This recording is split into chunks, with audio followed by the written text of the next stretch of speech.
Chapter 1. The Son of the Dragon. It was midnight. In the mighty stronghold of Camelot, a great king lay dying. Uther Pendragon's face was wasted, his eyes were glazed with sickness, and he had said nothing to his knights for many hours. "So ends the rule of the Pendragons," whispered one knight sadly to the other, "for Uther Pendragon has no son to succeed him.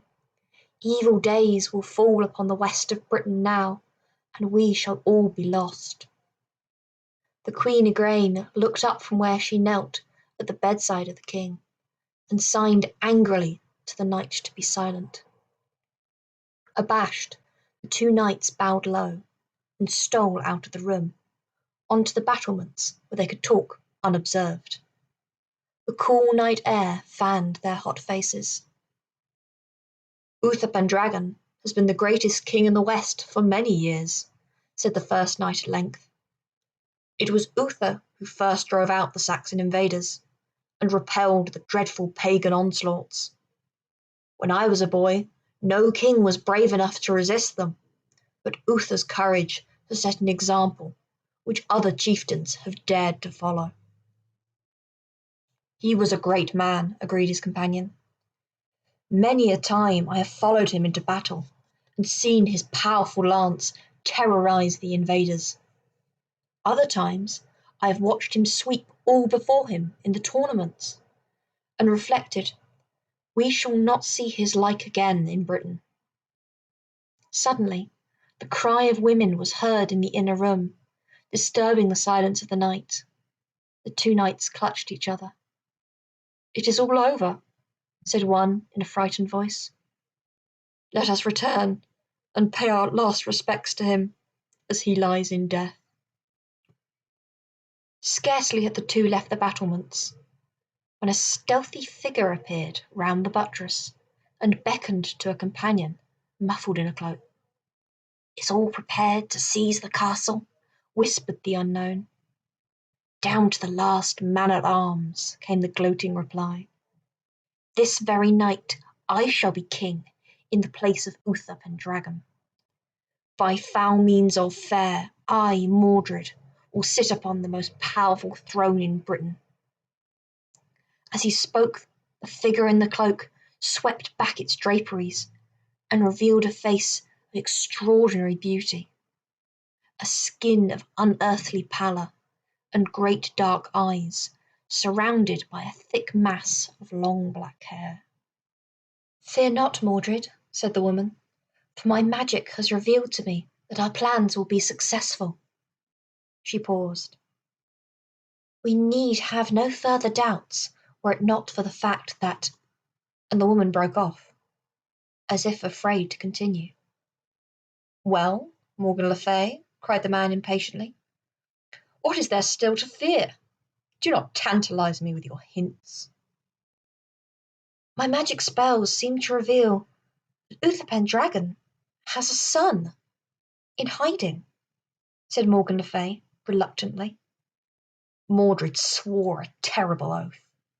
"It cannot be!" he exclaimed. "Surely some rumour would have reached us of his existence before now. In any case, if there's an heir to the throne, why does he not come to his father's deathbed?" "No, Morgan Le Fay, your magic has led you astray, this once. Uther Pendragon has no son. The Queen only gave birth once, and that child died of the fever." Morgan Le Fay shrugged her shoulders. She said no more. Her mind went back to the time of the king's marriage, and the mysterious part which the wizard Merlin had played in bringing Uther and Igraine together. Had she not felt even then there was something in the back of the wizard's kindness which only the king knew? Morgan Le Fay remembered the old country prophecy that the son of the dragon should prove the greatest king that Britain had ever known, and she shivered in her cloak, for the son of the dragon could mean no other than the son of Uther Pendragon. However, she did not dare reveal her suspicions to Mordred, and followed him obediently from the battlements. Little did the conspirators know that their talk had been overheard by an unseen witness, crouching in the shadow of the flag tower. Out of the shadows stepped Merlin, the wizard, mortal enemy of Morgan Le Fay and all her evil practices. The aged wizard leant on his stick and gazed after the treacherous pair. Morgan Le Fay suspects something, he said aloud. I did not think her spells were strong enough to get so near to the truth. But just now I read in her mind uneasy thoughts about the old prophecy concerning the son of the dragon. I must act quickly to prevent my secret from being discovered before the time is ripe. The wizard descended a secret stairway which led from the battlements outside the castle walls. Once free of the castle precincts, he mounted his horse and rode away towards the west. As the wizard jogged along, he too cast his mind back to the marriage of Uther and Igraine. But unlike Morgan Le Fay, Merlin knew the full truth about that ill-fated marriage. He remembered Uther's desperate courtship of Igraine, the proud daughter of the Duke of Tintagel. The Cornish princess scorned to leave her rocky castle for the sake of the young king, who had, as yet, made no name for himself in battle. Haughtily she told him to return when he had extended his realm a little farther, and would offer her a worthier throne. A lesser man would have been put off forever by this high-handed treatment. But Uther was full of spirit and ambition. He vowed to tame the proud beauty and win her hand, no matter how long it took him. In all the years he fought the invaders and acquired new lands by conquest or allegiance, he never lost sight of his ultimate goal, the hand of Princess Igraine. However, when middle age overtook the king, and still Igraine remained obdurate, the king decided to enlist the help of his friend Merlin. Merlin listened with sympathy to Uther's predicament, and immediately offered to put his magic spells at his disposal. He even volunteered to fetch Igraine from Cornwall himself, if Uther would promise him something in return. The king was only too willing to promise the wizard anything he wanted for the sake of Igraine. So Merlin went to Tintagel and hypnotized Igraine into submission by the magic of his personality, which, in those days, no human being could resist. The high-spirited princess consented to follow the wizard docilely to Camelot, and there, on the green grass before the castle, Merlin put her hand in the king's. That tender scene was one of his happiest memories. Then his thoughts passed onto the birth of Igraine's son, the child who was believed to have died of a fever. It had been the height of summer when the queen gave birth to the baby, Arthur. As she lay on her pillows, contentedly watching the child rocked in its cradle by her women, a shadow came between her and the light. Looking up, the queen saw Merlin watching her. Merlin still remembered her heart-rending cry when he took the child from its cradle. The mother's grief haunted him 10 years later, but he steeled himself to ignore her. In vain, the queen cried for her husband to arrest him and return the baby. When Uther ran forward and barred the wizard's way with his sword, Merlin brushed his blade aside. "Let me pass, Uther," he cried in a loud, authoritative voice. "Do you not remember your promise? You swore to grant me anything in the world." if I would win the Princess Igraine for you. Now, Igraine is your queen. Keep that oath, Uther, and let me take your son." The sword dropped from Uther's numb fingers. He groped for words, but none came. He could not believe that the wizard could be so cruel as to rob him of his only child. The queen's screams distracted him. The king rushed to help her. When he returned, the wizard had vanished. Merlin passed his hand over his brow, as if to wipe out the memory of that painful scene. Uther had never suspected what it cost Merlin to cause his friend such heartfelt agony. They had never referred to the incident again. Uther gave it out the child had died of a fever, and ordered the courtiers not to mention the name of Arthur to the queen.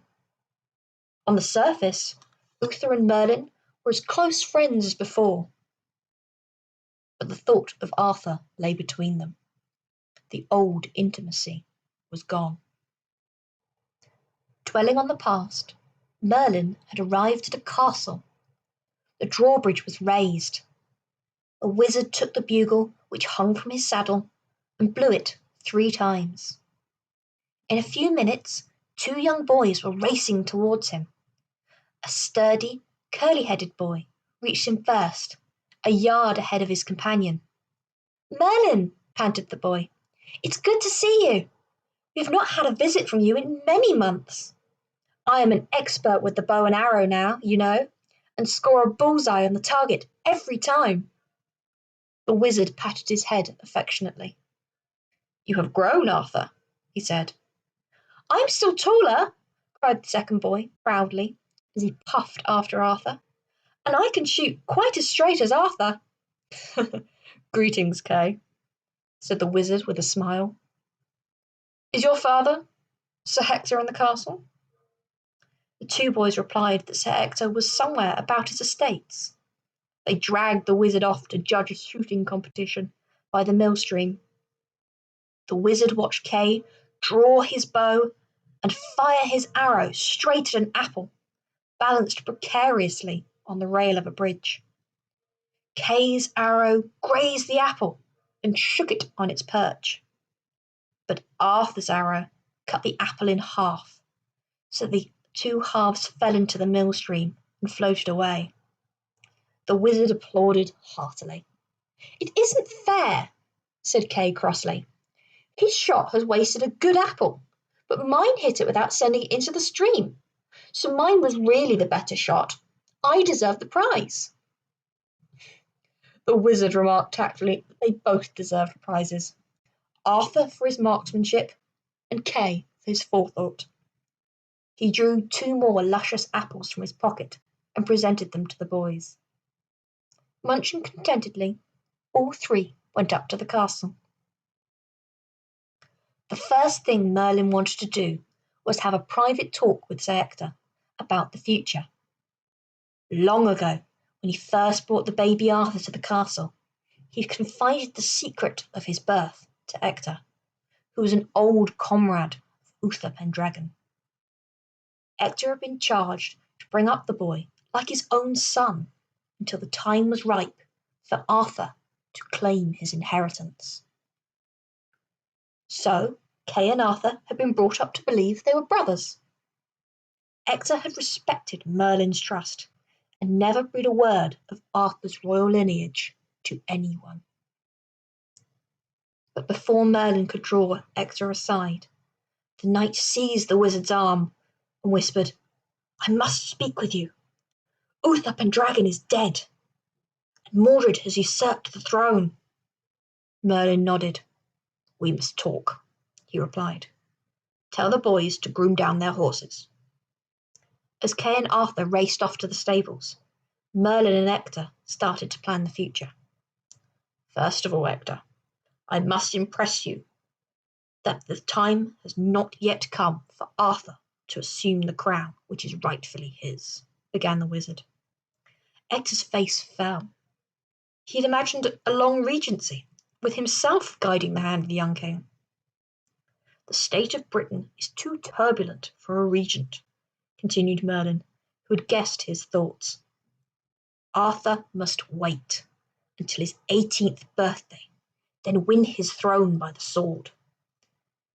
The immediate problem is how to keep him out of the hands of Mordred. I have a feeling in my bones that Morgan le Fay suspects the existence of Uther's son. A violent bray of trumpets at the gate distracted them. Sir Ector sent his squire to find out what the noise meant. The news was brought back that a party of men-at-arms were outside, with instructions from the new King Mordred to search the castle. Ector and Merlin exchanged looks. Mordred had caught them off their guard by acting so quickly. "What insolence!" exclaimed Sir Ector.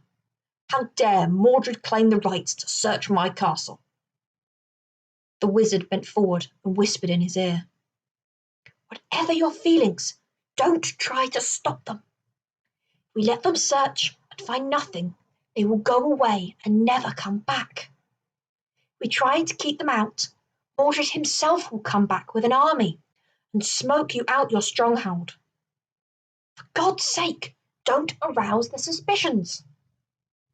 Controlling himself with an effort, Sir Ector ordered the soldiers to be admitted. He received them with cold courtesy. The sergeant produced his warrant from the king. "King Mordred wants a full tally of the inhabitants of every castle," said the fellow. "Highest to the lowest, and the oldest to the youngest. Order all your household to assemble here, that we may check them for the king." Merlin did not miss the significance of the word youngest. So it was the boy they were after. Morgan le Fay would have worked out the age of Uther Pendragon's son. She must have suggested the tally to Mordred as a neat way of discovering the boy prince's hiding place. Merlin smiled grimly. Morgan le Fay was a more dangerous enemy than he supposed. It never did to underestimate a woman who was half a witch. In the hours which had passed since the king's death, she must have guessed the truth about Arthur's supposed death and organised the check. He would have to pay more attention to Morgan le Fay in the future. Merlin gave a faint wink at Sir Ector. "It would be as well if I summoned the ostlers and the grooms from the stable," he said, "for they will not hear your bugle from here." Sir Ector nodded, and the wizard hobbled out. The sergeant tapped his foot impatiently on the marble floor as serving women, men-at-arms, pantry boys, and kitchen maids came into the hall in frightened groups. They huddled together, overawed by the king's soldiers. At length, Merlin led in a body of men who had evidently come straight from the stables, the straw still stuck to their boots. Kay sidled in beside the wizard, but there was no sign of Arthur.